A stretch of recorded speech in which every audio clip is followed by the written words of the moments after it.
Asia cup का असली villain कौन है? किसने इस खेल के महोत्सव को विवादों के साए में डाल दिया? किसने जोश, जुनून और जज्बात की इस कहानी को राजनीति के अखाड़े में बदल कर रख दिया? जंग के मैदान में ऑपरेशन सिंदूर हुआ था और हाँ। क्रिकेट के मैदान में ऑपरेशन तिलक हुआ। जो लोग इस स्पोर्ट्स को प्यार करते हैं, उनकी तहे दिल से इच्छा थी कि एशिया कप होना चाहिए। और आप लोग एज़ ए ब्रॉडकास्टर क्या सोच रहे थे कि होगा या नहीं होगा? किसी को नहीं पता था, क्योंकि देखिए क्या था कि पाकिस्तान को लेकर देश में गुस्सा था हैदर भाई। भारतीय लोगों ने तय कर लिया था कि भारतीय जनमानस जो ज्यादातर लोग थे वो नहीं चाहते कि अब पाकिस्तान से किसी भी तरह के रिश्ते रखे जाएं। जिस तरह भारत की सेना ने जंग के मैदान में पाकिस्तान को धूल चटाया है, वैसे ही खेल के मैदान में भी हमारे सूरमा पाकिस्तान को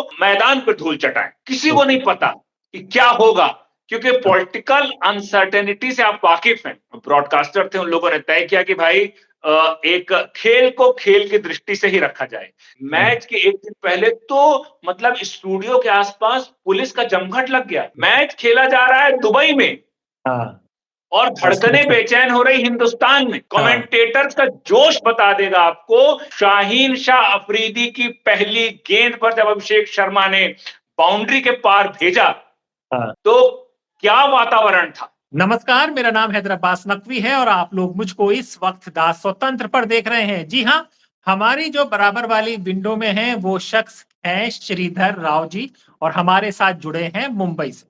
अब श्रीधर जी क्यों जुड़े हैं इसके पीछे एक कहानी है, एक कारण। कारण ये है कि अभी हाल ही में एशिया कप खत्म हुआ है और भारत ने पाकिस्तान को धो दिया है और उसके साथ कई कहानियां जुड़ी हुई थी। जब से एशिया कप शुरू हुआ था, जब से भारत और पाकिस्तान का पहला मैच हुआ था और जब भारत ने ट्रॉफी ली थी, ये सारी बातें, ये सारी खबरें, ये सारी कहानियां आप अलग अलग स्रोत से सुन रहे हैं, कभी टीवी से, सोशल मीडिया से या न्यूज़पेपर से। लेकिन आज हम, जी हां, आज द स्वतंत्र बताने जा रहा है एशिया कप की इनसाइड स्टोरी।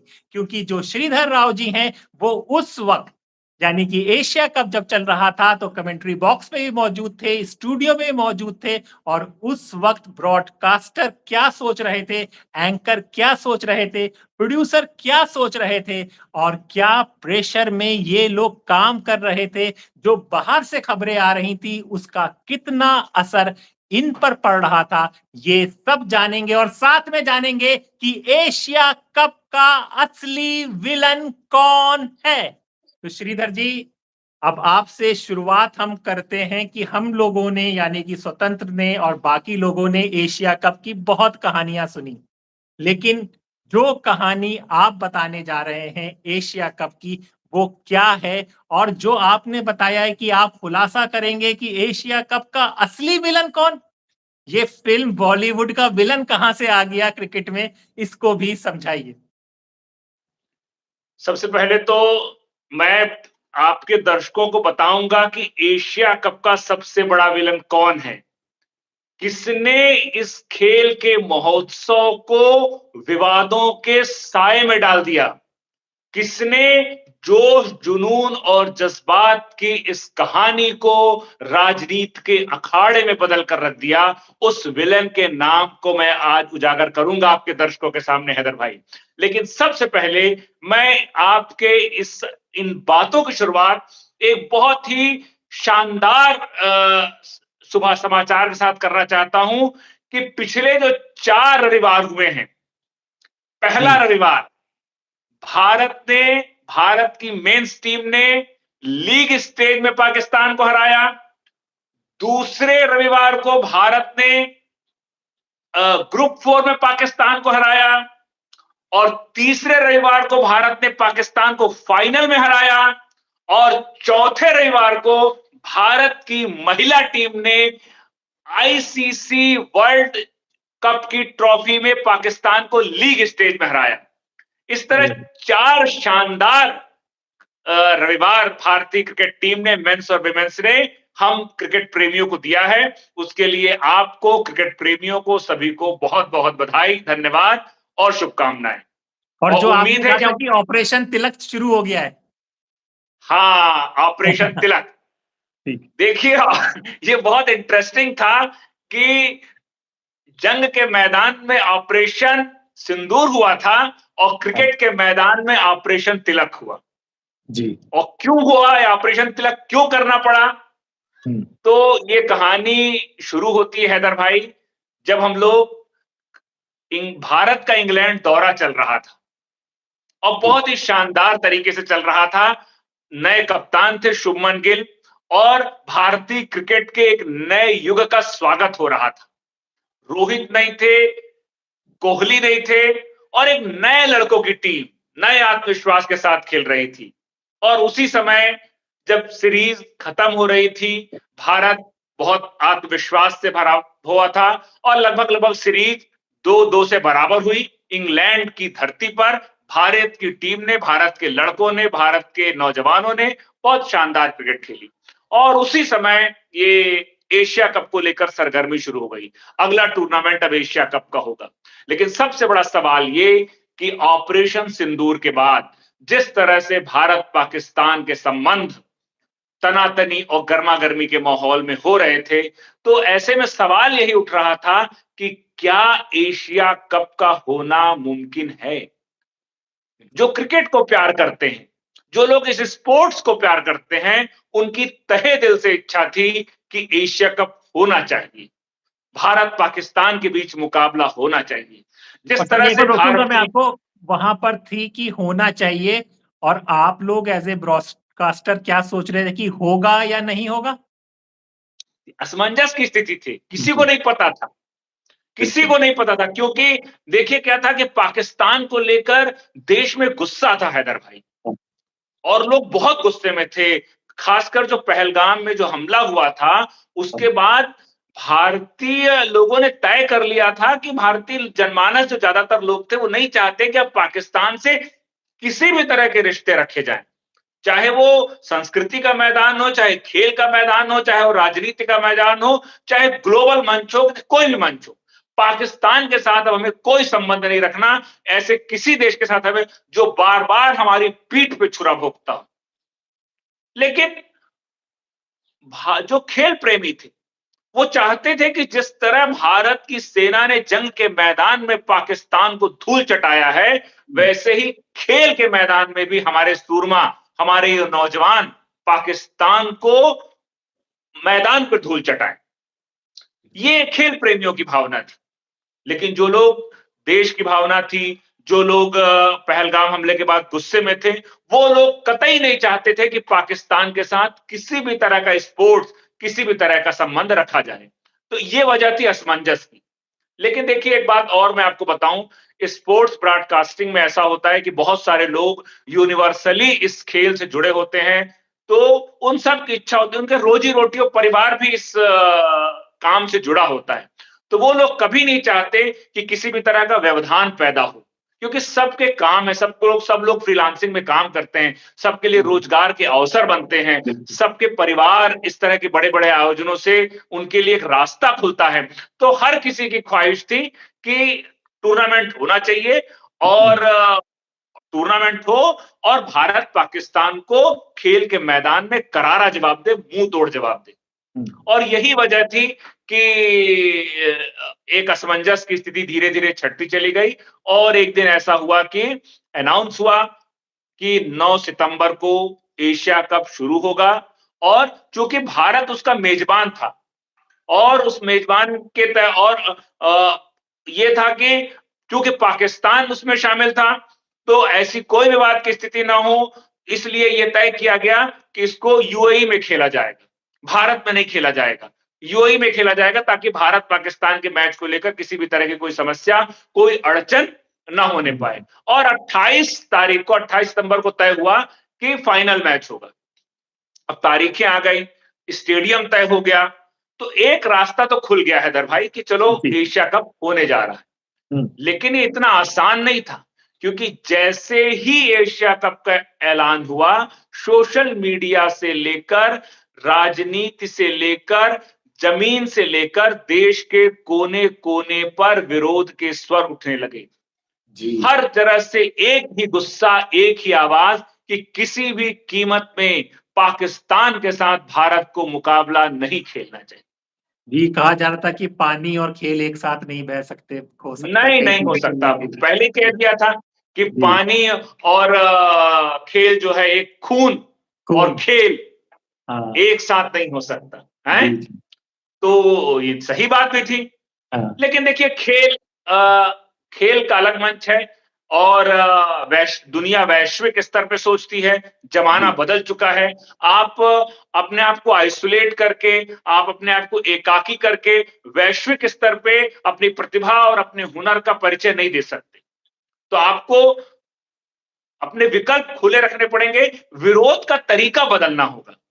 विरोध का बिल्कुल, तरीका बदलना होगा। लेकिन आप अपने आप को आइसोलेट नहीं कर सकते। आप अपने आप को बिल्कुल एकाकी एक एक जगह बंद नहीं रख सकते। इसलिए ज़रूरी था कि खुलकर, सीना तान कर हम मैदान में आएँ और जो भी हमारी विरोधी शक्तियाँ हैं, उनका हम मुँह-तोड़ जवाब दें। तो समय बीतता गया, विरोध के स्वर भी बढ़ते गए।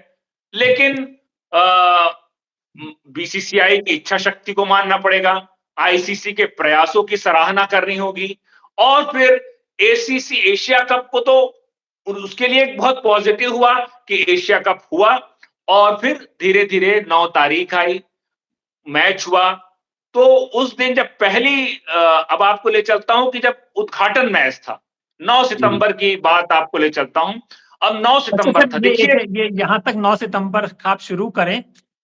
इससे पहले जितने बयान और ये सब आप लोग सुन रहे थे और एक घबराहट आप लोगों के अंदर बैठी हुई थी और इस घबराहट में ही 9 सितंबर आ गया। तो अब यहाँ से बस कहानी हाँ, वही बता रहा हूँ, पूरे हाँ, घबराहट, बेचैनी, असमंजस, जिज्ञासा, कौतूहल और आशंका, हाँ, इन तमाम चीज़ों से हम लोग गुज़र रहे हैं। किसी को ओके, नहीं पता कि क्या होगा, क्योंकि हाँ, पॉलिटिकल अनसर्टेनिटी से आप वाकिफ़ हैं कि बिल्कुल। कभी भी कैसी परिस्थिति हो सकती है। हुँ, 9 सितंबर आया और 9 सितंबर आया, हालाँकि हम लोगों ने 7 सितंबर से तैयारी शुरू कर दी थी, 8 सितंबर को भी हमने तैयारी की, लेकिन एक वातावरण बना हुआ था स्टूडियो के अंदर, स्टूडियो के बाहर और काम के हम अपने सहकर्मियों के बीच कि टूर्नामेंट होगा कैसे? इतना हुँ, विरोध न्यूज़ चैनल में आप देख रहे होंगे कि हर जगह पाकिस्तान विरोधी झंडे जलाए जा रहे हैं, लोगों बिल्कुल। में गुस्सा है, सोशल मीडिया में लोग भर-भर के पाकिस्तान को कोस रहे हैं और कोई नहीं कह रहा कि पाकिस्तान के साथ मैच खेला जाए। तो एक अस लेकिन हम लोगों ने पूरी तैयारी की, हम लोगों ने तय किया, जो ब्रॉडकास्टर की टीम थी, जो ब्रॉडकास्टर थे, उन लोगों ने तय किया कि भाई एक खेल को खेल की दृष्टि से ही रखा जाए। स्टूडियो के भीतर बाहरी वातावरण का कोई प्रभाव नहीं होना चाहिए। जैसा कि हम सामान्य स्पोर्ट्स को कवर करते हैं, उसी वातावरण में स्पोर्ट्स को कवर किया जाए। जितनी भी नकारात्मकता है, उसको हम स्टूडियो के भीतर नहीं आने देंगे। खेल के अंदर किसी भी तरह की नकारात्मकता नहीं आएगी। ये सब लोग दृढ़ संकल्पित थे, सबको मैसेज क्लियर था हमारे लीडर का कि किसी भी तरह की नकारात्मकता नहीं आनी चाहिए, खेल एक साफ-सुथरे और स्वस्थ वातावरण में होना चाहिए। इस तरह से हम लोगों ने 9 सितंबर की शुरुआत की, लेकिन फिर भी जब 9 सितंबर आया, हमने 2 बजे से तैयारी शुरू कर दी। अब 7 बजे हमको ऑन एयर होना है, 8 बजे पहली गेंद फेंकी जानी है। तो फिर भी एक अंदर से एक था कि कुछ हो सकता है, कभी भी कुछ गड़बड़ी हो सकती है, कभी भी कुछ हो सकता है क्योंकि वर्ल्ड स्टेज से लेकर और आंतरिक स्थिति तक भारत और पाकिस्तान दोनों जगह एक विरोध का वातावरण बना हुआ था। जी। तो शुरू हुआ मुकाबला, स्टूडियो शुरू हुआ, तो हम लोगों ने तय तो कर ही लिया था कि हम हुँ, खेल पर ही फोकस रहेंगे और हाँ, खेल को दृष्टिगत रखकर ही बात करेंगे, बाहरी नकारात्मक किसी भी बातों पर हम ध्यान नहीं देंगे। 7 बजे हमारा स्टूडियो शुरू हुआ, बहुत अच्छी जैसा कि हम हमेशा करते हैं, हाँ, एक उत्सव की शुरुआत की तरह हमने शुरू किया कि ये हुँ, खेल एक उत्सव है, पूरे एशिया में हम एक जोश, जुनून और जज़्बात को ज़ाहिर करेंगे, खेल के हर हुनर को दर्शकों तक पहुँचाएँगे, ये वादा किया ब्रॉडकास्टर्स हाँ, ने और हम लोग सब ने उसमें बढ़-चढ़ कर अपना-अपना योगदान दिया और जब करीब 50 मिनट का हमारा प्री शो होता है, वो प्री शो संपन्न हुआ। दुबई से भी हमारे गेस्ट हमारे साथ जुड़े, सुनील गावस्कर, मांजरेकर जैसी हस्तियाँ इसमें इन्वॉल्व हुई, वसीम अकरम, वक़ार यूनुस जैसे लोग जुड़े और सब लोगों ने एक पॉजिटिव नोट पे और फिर जब पहली बॉल हुई, अफ़गानिस्तान और यूएई का मैच था, यूएई होस्ट कंट्री मतलब भारत मेज़बान था लेकिन यूएई और अफ़गानिस्तान का मैच था और अफ़गानिस्तान एक उभरता हुआ क्रिकेट की नई शक्ति है, तो सब जगह एक उनके खिलाड़ियों को लेकर एक पॉजिटिव माहौल था और एक बहुत अच्छा मुकाबला खेला गया और अफ़गानिस्तान ने शानदार जीत दर्ज की। जब पहला दिन हैदर भाई हो गया, तो हमको लगा कि अब ये टूर्नामेंट अब गाड़ी चल पड़ी है, तो अब कोई रुकावट नहीं है। नहीं होनी चाहिए। फिर उसके बाद भारत यूएई का मैच हुआ। भारत ने भी यूएई को बहुत अच्छे से हराया, बहुत अच्छा खेल का प्रदर्शन किया। तो फिर वहां पे भी लगा कि चलो भारत का भी मुकाबला हो गया। लेकिन अभी भी दिल की धड़कनें हैदर भाई समझ जाइए बेचैन थी कि भारत पाकिस्तान 14 सितंबर ग्रेटेस्ट राइवलरी कैसे होगा? क्या ये मुमकिन है? इतना लंबा गैप वर्ल्ड कप के बाद हम खेल रहे थे पाकिस्तान के साथ। तो ये और ऊपर से इतनी नकारात्मकता वातावरण में और इतना गुस्सा पाकिस्तान को लेकर और उस वातावरण में हम कैसे खेलेंगे पाकिस्तान को?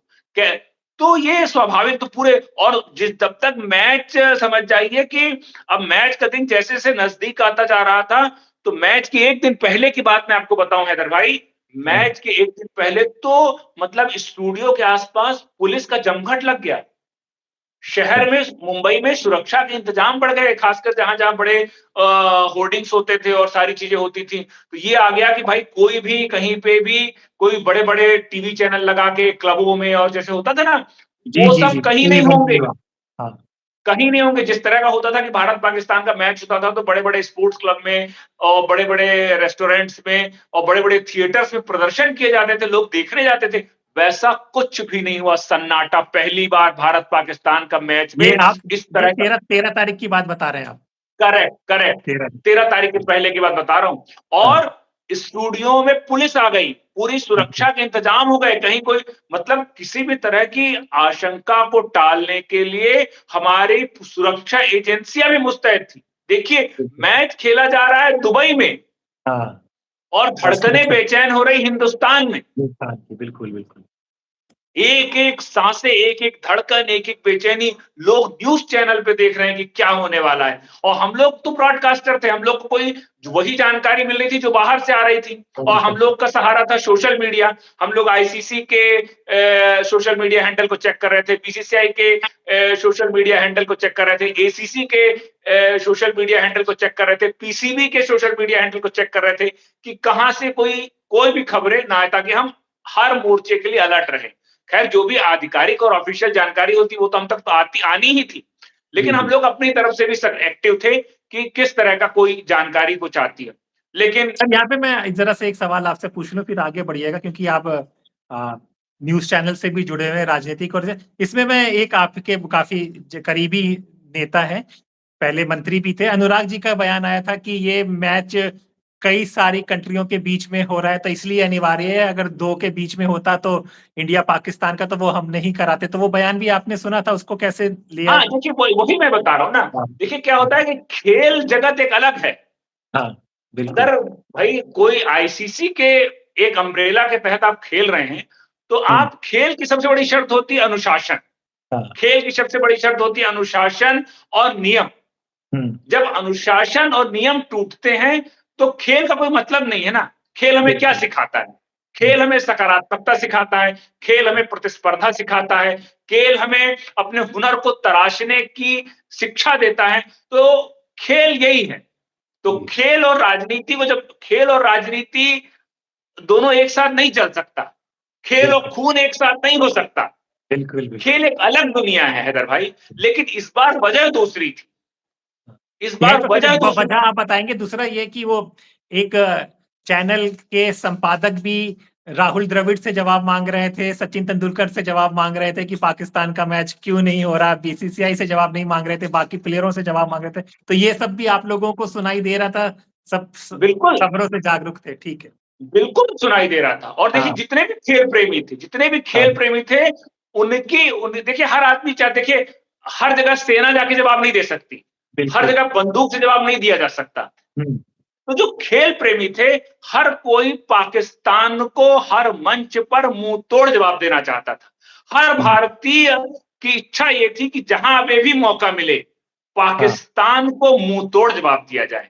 तो जो हुँ, खेल प्रेमी थे, ये मैच खेल प्रेमियों के पास एक मौका था हैदर भाई। ये बिल्कुल। उनसे नहीं छीना जाना चाहिए था। ये हुँ, खेल प्रेमियों की और खिलाड़ियों की भावना थी कि पाकिस्तान को घुस कर मारा जाए। हुँ, उसको उसका जवाब खेल के मैदान पे भी दिया जाए। ये बिल्कुल। नया भारत, ये नई सोच का भारत था। हमारे कमेंटेटर्स ने भी कई बार कहा कि हाँ, नई सोच का भारत है। ओके। तो अब आ गया, अब हाँ, 14 तारीख। 14 सितंबर मैच डे। ओके, और कहानी देखिए, मैच शुरू हो, हमारा प्री शो शुरू हुआ और हाँ, प्री शो में हमारे साथ दुबई से जुड़े पाकिस्तान के दिग्गज क्रिकेटर वकार यूनुस, वसीम अकरम, हुँ, स्विंग का सुल्तान हाँ, वकार यूनुस, जिसकी गेंद का पूरी दुनिया लोहा मानती है। हुँ, और पाकिस्तान के इन क्रिकेटरों का यूनिवर्सली बहुत सम्मान है हैदर भाई, सम्मान। जी। बहुत सम्मान। और इसलिए नहीं कि लोग राजनीतिक लोग, इसलिए कि खेल को इन्होंने एक नया आयाम दिया है। पाकिस्तानी बिल्कुल। क्रिकेट को दुनिया में एक पहचान दी है। वसीम ने, हुँ, वकार ने, इन सब लोगों के ने पाकिस्तान क्रिकेट को तराशा है। लेकिन आज पाकिस्तान क्रिकेट की हालत क्या है और भारत के क्रिकेट की क्या स्थिति है, क्यों है ये स्थिति, ये भी इस चर्चा का हिस्सा इसलिए मैं छोटा से बताना चाहूंगा कि भारतीय क्रिकेट कंट्रोल बोर्ड बीसीसीआई ने अपने खिलाड़ियों को तराशने में जी जान से मेहनत की, लगा दिया। फोकस्ड रही बीसीसीआई। हुँ, बीसीसीआई ने राजनीति कभी नहीं की। बीसीसीआई ने बिल्कुल। गांव-गांव से, भारत के गांव-गांव से, आईपीएल के माध्यम से, रणजी के माध्यम से और तमाम छोटे-छोटे टूर्नामेंट के माध्यम से छोटे-छोटे खिलाड़ियों को, अब शोषितों, वंचितों को निकाल कर, उनको सुविधा देकर और स्टार बनाया है। बिल्कुल और और इसमें पाक ये भी ऐड कर दीजिए सर, अगर आप सही समझ रहे हैं कि बीसीसीआई एक ऐसी जगह है कि बीजेपी और कांग्रेस के लोग भी एक साथ काम करते हैं मिलकर।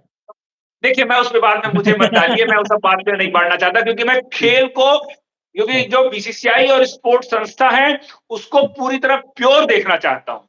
बिल्कुल। और इस संस्था ने वही काम किया। आप देखिए हाँ, कि आप बैकग्राउंड देखिए खिलाड़ियों का। जी। आप यशस्वी जायसवाल को देखिए कहां से आते हैं। तिलक वर्मा का बैकग्राउंड देखिए आप। हाँ, अभिषेक शर्मा का बैकग्राउंड देखिए। ये लोग हुँ, कोई साधन संपन्न लोग नहीं हैं। लेकिन हाँ, आज ये भारत के युवाओं के आइडल हैं, आइकन हैं। ये प्रेरणा बिल्कुल। देते हैं, ये हौसला देते हैं कि मेहनत करने वालों की हार नहीं होती, नहीं, कोशिश करने वालों की हार नहीं होती।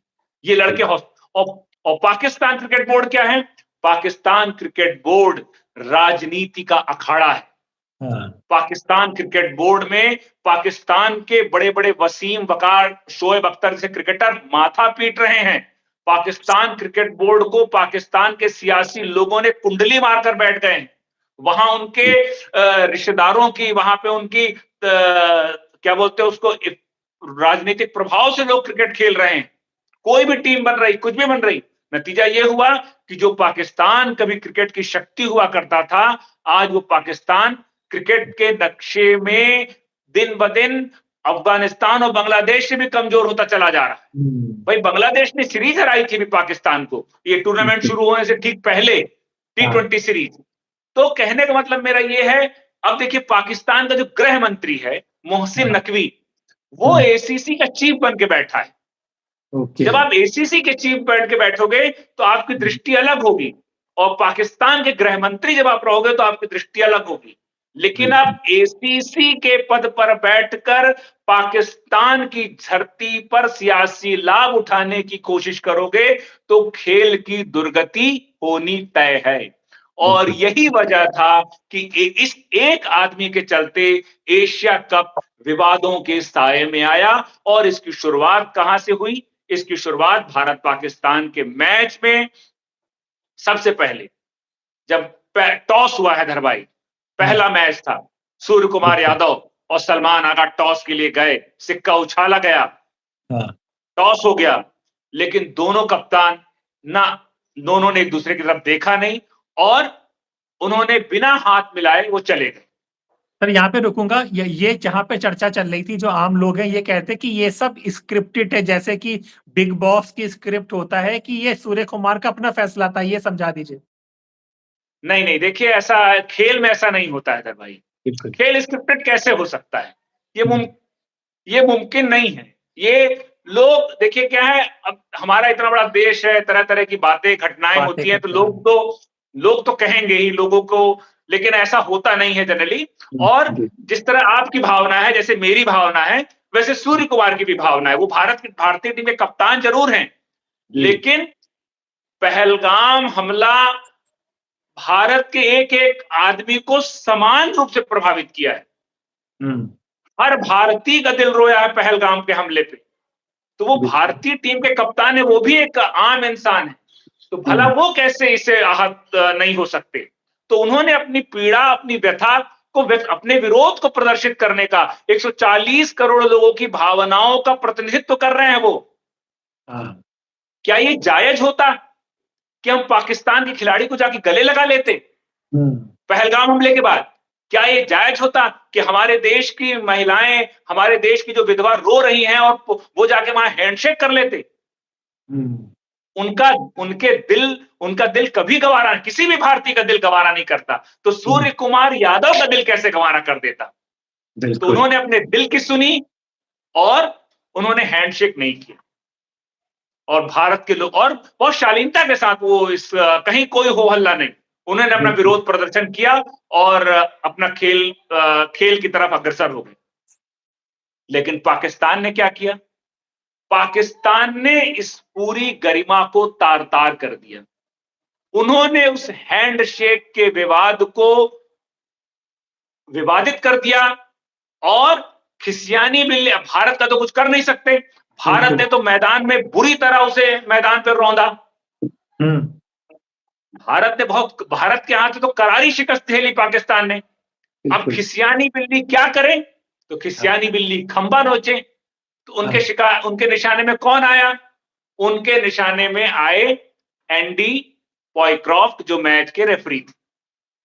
तो सर यही अब पहली उन्होंने गलती तो नहीं थी उनकी? यहीं से गलतियाँ हैं? शुरू करनी शुरू की, यहीं से गलतियाँ शुरू की पाकिस्तान ने करनी, और इसके अरे बाद गलतियाँ। हाँ। गलतियां तो जब से पाकिस्तान बना है तब से ही गलतियां कर रहा है इधर भाई। हाँ, सही कह रहे हैं। तो ये जी, पाकिस्तान तो गलतियों का पुतला है। पुतला है। तो उनकी गलतियां का कोई हिसाब नहीं है। वो हाँ, तो खैर वो उस बारे में अच्छा। बात करेंगे तो लंबी चली जाएगी। तो जी, जी। खैर उन्होंने एंडी प्राइक्रॉफ्ट को निशाना बनाया और हाँ, निशाना बनाने के लिए उन्होंने अपना स्तर कितना गिराया, इसका अंदाजा ये लगाइए हुँ, कि जब टूर्नामेंट होता है तो स्टेडियम के भीतर एक प्लेयर ऑफिशियल्स के लिए एक विशेष एरिया होता है, हुँ, जहां आईसीसी के नियम के तहत वहां की बातें, वहां का वीडियो, वहां की बातचीत को सार्वजनिक नहीं किया जाता। ये बिल्कुल। आईसीसी के नियम के तहत है। लेकिन हाँ, पाकिस्तान ने क्या किया?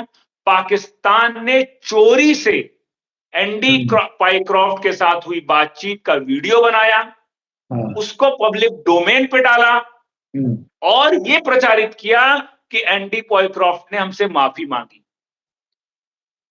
और अब अच्छा, हम सोचिए ठीक है। कितनी घटिया हरकत है। बढ़िया। कहीं को लेकिन आईसीसी के जो चेयरमैन है संजोग गुप्ता, हुँ, उनका मेल सुर्खियों में है। उन्होंने कड़े शब्दों में हुँ, पाक एसीसी के जो चीफ है मोहसिन नकवी, उनको कड़े शब्दों में न केवल फटकारा बल्कि उनको आईना भी दिखाया और उनकी गलतियों को भी गिनवाया जी, और कहा कि आपने सरासर नियमों का उल्लंघन किया हो। हुँ, तारीफ करनी होगी संजोग गुप्ता की कि जिन्होंने इतने इतनी सख्ती से इस मामले को निपटाया कि उन्होंने नियमों से कोई समझौता नहीं किया जी। और पाकिस्तान को तरीके से आईना दिखाया और कहा होश में रहो अगर जिंदगी में क्रिकेट खेलना है तो।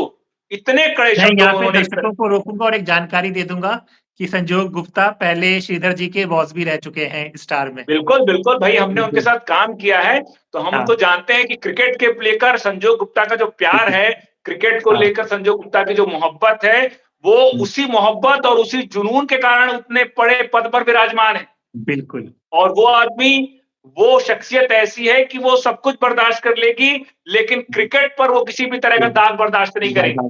बिल्कुल सही। क्रिकेट के प्रति उनकी मोहब्बत ऐसी है। हाँ, तो मोहसिन नकवी को समझ में पड़ गया पाला कि मैंने किससे पंगा ले लिया। बिल्कुल। संजू गुप्ता का मेल आप अखबारों में पढ़ लीजिए, उन्होंने किस साफ-साफ शब्दों में कहा और यही नहीं किया, उनकी दृढ़ इच्छा शक्ति और उसका परिणाम ये हुआ कि जब पाकिस्तान के साथ भारत का दूसरा मुकाबला हुआ, तो हाँ। एंडी पॉयक्रॉफ्ट फिर मैच रेफरी बनकर आए। ओके। सोचिए, क्या हाँ। स्थिति रही होगी?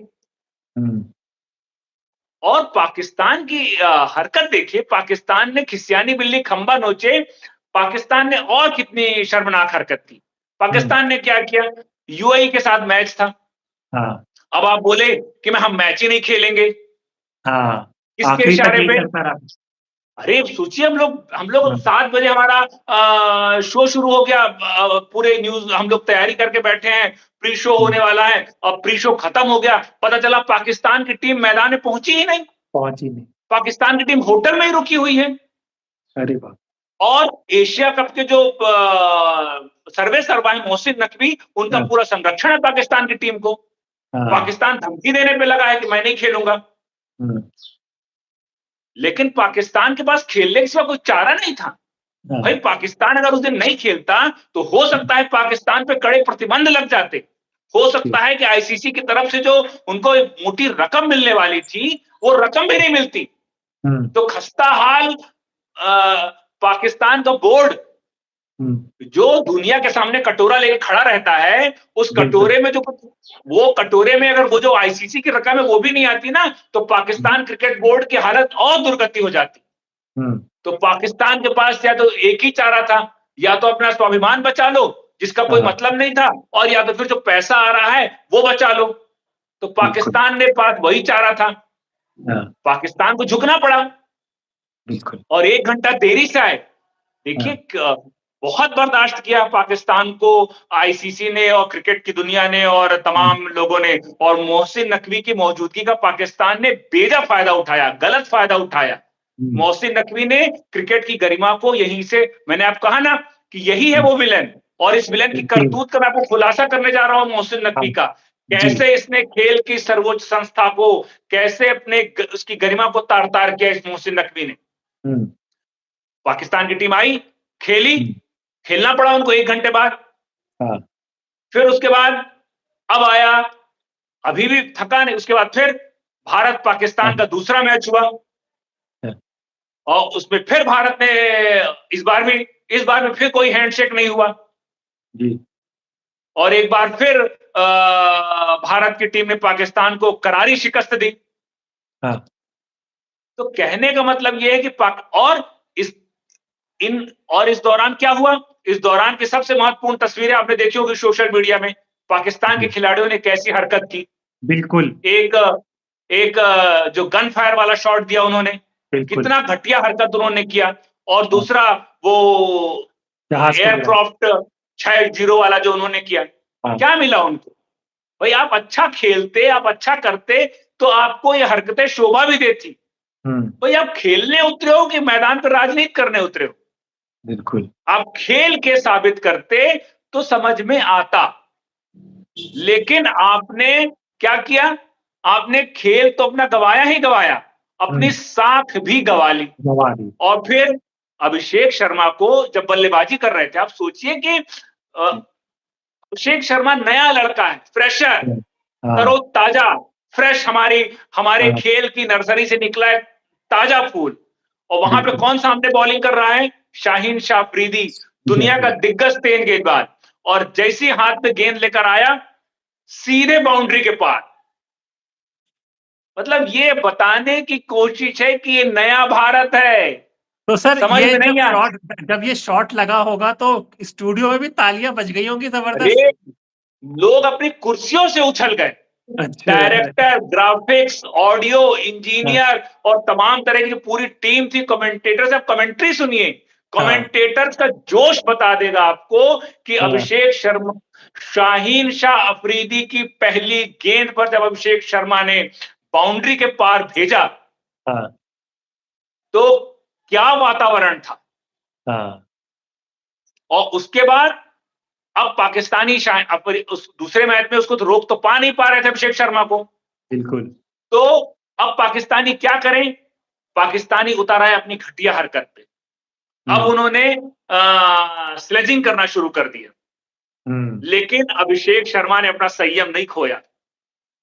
उन्होंने तो एक सिरे को पकड़कर ऐसी कुटाई की, हुँ, पाकिस्तान के हर गेंदबाज की ऐसी कुटाई, उनको रात में अभी भी सपने में डर लगता होगा। ऐसा कूटा अभिषेक ने। और प्रेस कॉन्फ्रेंस के बाद आपने सुना होगा अभिषेक का बयान। हाँ, उन्होंने कहा कि वो मुझे बहुत डिस्टर्ब करने की कोशिश कर रहे थे, लेकिन मैंने तय कर लिया था कि पाकिस्तान के हर हरकत का जवाब मैं अपने बल्ले से दूँगा। ये है बिल्कुल। भारतीय क्रिकेट कंट्रोल बोर्ड, ये है हुँ, भारत की एजुकेशन, ये है भारत का संस्कार और एक तरफ है पाकिस्तान का संस्कार। याद कीजिए तभी हाँ, जब बिल्कुल। जी, याद जी, कीजिए बताइए। हाँ, जब हारिस रऊफ का विकेट लिया, हाँ, तो प्लेन उड़ा रहे थे फील्डिंग में। हाँ। जब बुमराह ने आपको बोल्ड मारा, तो क्या मुँह रह गया? सिर्फ उन्होंने बिल्कुल। ऐसे कर दिया बस। हाँ, खत्म।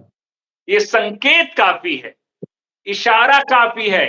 हाँ, अब देखिए, अब इन तमाम चीज़ों के बीच 2 मैच पाकिस्तान हार चुका है हाँ, और मैच खत्म होने के बाद सूर्य कुमार यादव ने तो रही-सही कसर और निकाली। क्योंकि हम लोग क्या कहते थे? हमेशा कहते थे ग्रेटेस्ट हाँ, राइवलरी। हाँ। भारत पाकिस्तान की राइवलरी, इतनी बड़ी राइवलरी है, इतना बड़ा मुकाबला है। तो सूर्य कुमार यादव ने तो बिल्कुल क्लियर कर दिया कि राइवलरी उसको बोली जाती है जब 7 और 8 का मुकाबला हो, जब मुकाबला 7-7 से हो। आप बराबर हो, 8-7 हो, 1-2 पीछे हो, ये राइवलरी होती है। ये कोई बिल्कुल। राइवलरी है कि एक टीम जो है 2 मैच जीत के बैठी है और एक टीम 10 मैच जीत के बैठी है। ये कोई हाँ, राइवलरी थोड़ी होती है।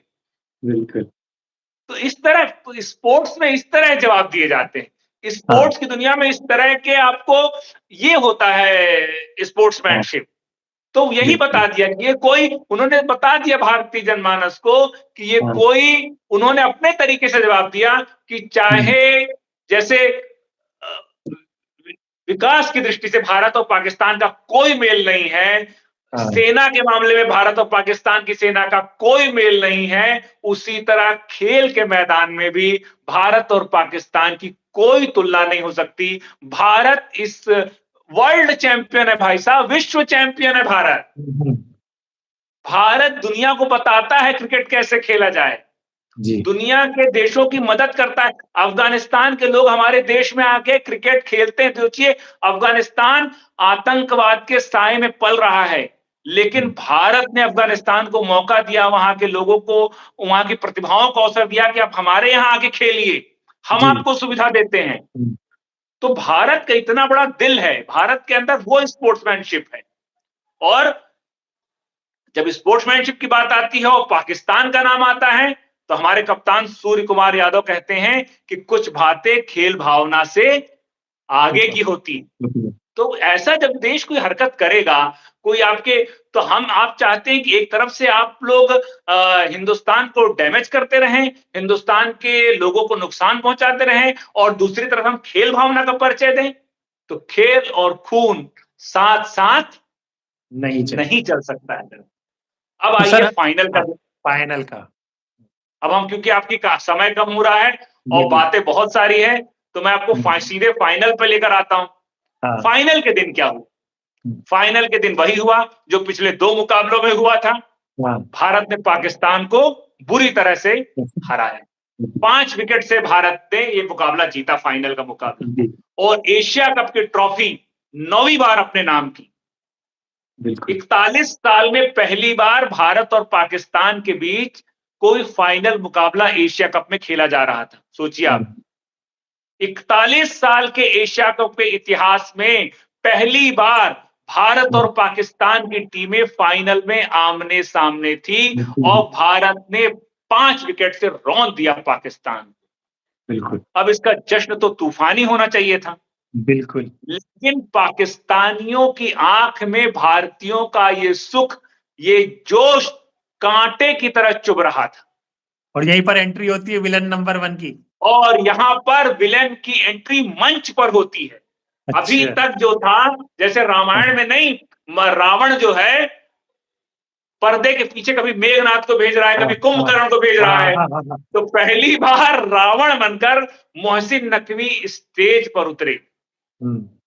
और यहां तो एक से एक पूरी सेना खड़ी है हाँ। और कोई, अब उनको लगा कि यहां पे, लेकिन सूर्य कुमार यादव ने वही किया जो 140 करोड़ लोगों की भावनाएं चाहती थी।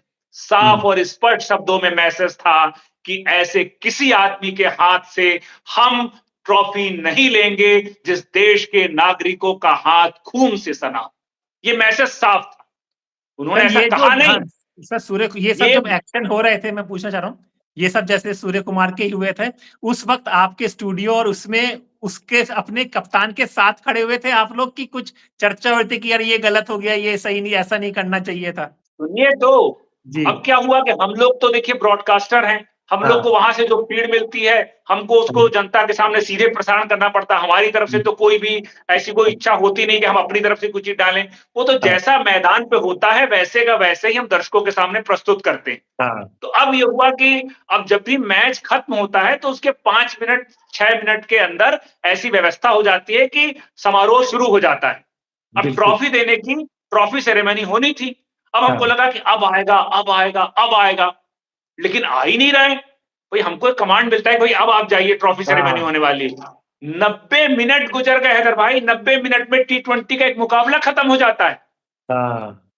हम भारतीय सूरमाओं की बात करते करते करते चले जा रहे हैं हमारे एक्सपर्ट्स, हम्म। लेकिन वहां ट्रॉफी सेरेमनी शुरू होने का नाम ही नहीं ले नाम ही रही। नहीं ले रही। और हमारा कैमरामैन बार बार देख रहा है कि मोहसिन नकवी खड़ा है स्टेज में, भारतीय क्रिकेट के सितारे दूसरे छोर पे खड़े हैं, हम्म। लेकिन वो आदमी ट्रॉफी मंच छोड़ने को तैयार नहीं, मोहसिन नकवी। हद तो तब हो गई जब इस आदमी ने सारी मर्यादा, सारी गरिमा को ताक पर रखकर ट्रॉफी को, जो भारत की टीम ने बड़ी मेहनत से अर्जित किया था, हम्म। अजेय थी भारत की टीम। एशिया कप हम्म। में भारत की टीम एक भी मैच नहीं हारी। हारी। भारत की युवा टीम, भारत की यंग टीम, भारत की प्रतिभाशाली टीम उस ट्रॉफी को अपने सर में सजाने की हकदार थी 9वीं हम्म। बार। हाँ। लेकिन कायर और नफरत से भरे हुए पाकिस्तान के गृह मंत्री और एसीसी के चीफ मोहसिन नकवी ने अपने चरित्र का परिचय दिया और ट्रॉफी चोरी करके भाग गए। एक हारी हुई टीम, कितनी शर्म की बात है स्पोर्ट्स के लिए। एक इतने बड़े महोत्सव को काले दिन में बदल दिया मोहसिन नकवी ने पाकिस्तान के लिए। जिंदगी में कभी भी अब पाकिस्तान के किसी अधिकारी को किसी बड़े पद पर बैठाने की बात आएगी तो मोहसिन नकवी जैसे विलन और खलनायकों का जिक्र करके पाकिस्तान की योग्यता को किनारे लगा दिया जाए। बिल्कुल ये बिल्कुल। याद रखिएगा, क्रिकेट के इतिहास में मोहसिन नकवी की एक करतूत पाकिस्तान के स्पोर्ट जगत के लिए, भाई पाकिस्तान के दिग्गज क्रिकेटरों ने मोहसिन नकवी की आलोचना की है। ये मैं सिर्फ हिंदुस्तानी या भारतीय होने के नाते नहीं कह रहा हूं। जी अभी जी। तो देखिए, अभी तो बीसीसीआई जो कदम उठाने जा रही है, जो जिस तरह का मोहसिन नकवी के खिलाफ, मुझे लगता है कि आसान नहीं होगा मोहसिन नकवी के लिए किसी स्पोर्ट्स के बड़े पद पर अपने आप को रख पाना। उन्होंने अपनी साख, अपनी करतूत अपने हाथों से बर्बाद की। और हम्म। भारतीय टीम ने क्या किया? भारतीय टीम ने संकेत के तौर पर हम्म। अपनी ट्रॉफी का सेलिब्रेशन सेलिब्रेशन किया अपने, और पूरा देश उनके साथ उत्सव मनाया। जिस हम्म। तरह से भारतीय टीम ने जैसे हाथ प्रतीक के तौर पर हाथों को जैसे लगा ट्रॉफी पकड़े हुए हैं, और हाँ। उस ट्रॉफी का वो बनाकर उन्होंने उस प्रतीक के साथ सेलिब्रेशन किया, उस पलों को जिया और बताया कि हमने बता दिया कि हम चीज क्या है। हम्म। ट्रॉफी तो हमने जीत ही ली। बिल्कुल। हर दुनिया खेल प्रेमियों के दिलों में भारत के विजय की ट्रॉफी धड़क रही है। 140 करोड़ भारतीय और पूरी दुनिया में जहां-जहां लोग क्रिकेट को प्यार करते हैं, वो उन्होंने भारतीय क्रिकेट को, भारतीय के विजय को सलाम किया। और हम्म। पाकिस्तान को क्या मिला? पाकिस्तान को हिकारत मिली। पाकिस्तान को लोगों ने ताने मारे, पाकिस्तान के मोहसिन नकवी के कारण पूरा देश, पूरे जगत के खेल की कौम शर्मिंदगी का शिकार हुई। तो ये वो विलन है जिसने खेल की गरिमा को तार-तार किया और इतने बड़े खेल महोत्सव को एक आदमी की मूर्खता, एक आदमी के अहंकार और एक आदमी के अयोग्यता के कारण इतना बड़ा आयोजन विवादों के घेरे में आ गया। चलिए श्रीधर जी, बहुत-बहुत शुक्रिया, आपने हमें वक़्त दिया और हम चाहेंगे कि आगे भी इस तरह के आप वक़्त देते रहें और जिससे हमें कई चीज़ों की इनसाइड स्टोरी भी पता चलती रहे। तो दोस्तों, आज हमारे साथ श्रीधर राव थे, मुंबई से जुड़े थे और उन्होंने बताया कि एशिया कप 2025 का असली विलन कोई और नहीं, मोहसिन नकवी है। तो पूरी कहानी आपने सुनी, इसी तरह की कहानियाँ आप द स्वतंत्र पर देखते रहेंगे। अपने दोस्त हैदर अब्बास नकवी को इजाज़त दीजिए, फिर होगी मुलाकात ऐसे ही किसी बात के साथ, तब तक के लिए नमस्कार। नमस्कार।